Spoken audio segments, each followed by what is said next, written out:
The hardest part was when I and my group had to go into this gas-filled room. My name is Jin Kim, and I served in the South Korean military for 2 years.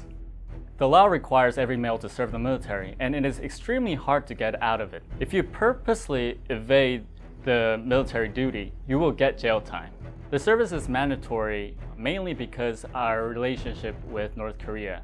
After things got intensified after the Korean War, there was a need for an active force for the South Koreans, so the military can always be ready.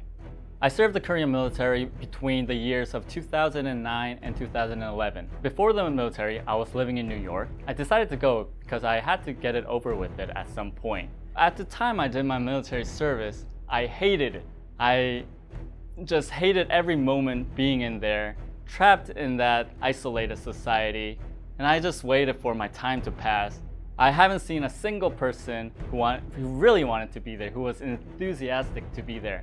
People generally want to avoid the military because I think of the forcefulness of it.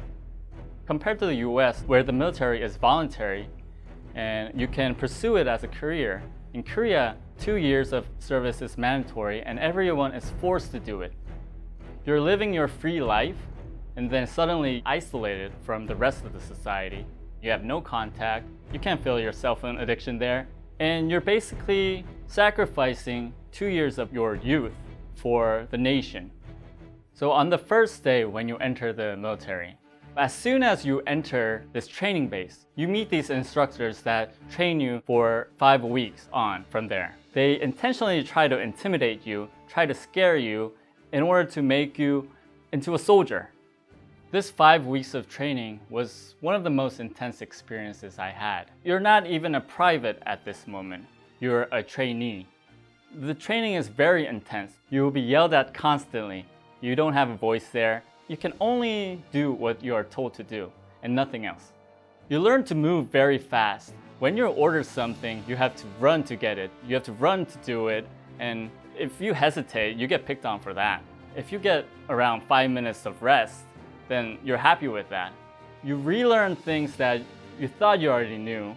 There's a certain way to eat, there's a certain way to stand, there's a certain way to talk to people. There's a certain way to do everything in the military. One of the most memorable trainings that I did was this training called 화생방 훈련, which is to prepare soldiers to defend against a chemical attack.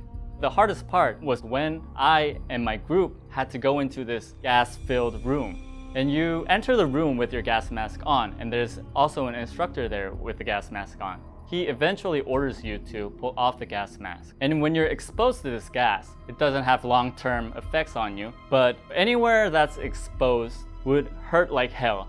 It feels like 1,000 needles just pinching onto you and grabbing onto you. And when you inhale this gas, it feels like you're suffocating. Basically can't breathe. It's just chaos in that tiny room. Everyone's like grabbing onto each other, everyone's rolling on the floor. There was this one guy who ran to the door trying to get out, but there was a guard there who prevented that, and it's total chaos. After your 5 weeks of training, you're relocated to your battalion. So this is your home from now on. You would stay there for your private to sergeant life. From day 1 to the end of your service, you hear a lot about North Korea from the officials. They designate the North Korean military as our enemy. This was the first time when I learned that North Korea has invaded South Korea even after the truce multiple times. I don't know if it's because I've been brainwashed, but now I am convinced that they have the capability and will to do a lot of damage to the Korean society. There's always a potential that the North Koreans can invade us, and the military is trying to prepare for that. Looking back at the experience, I think I gained a few things. There's a saying in the military, if you can't make it work, make it work. I learned that if you really put your will and just do it, then I can really achieve anything. I feel like I can achieve anything. So I learned that.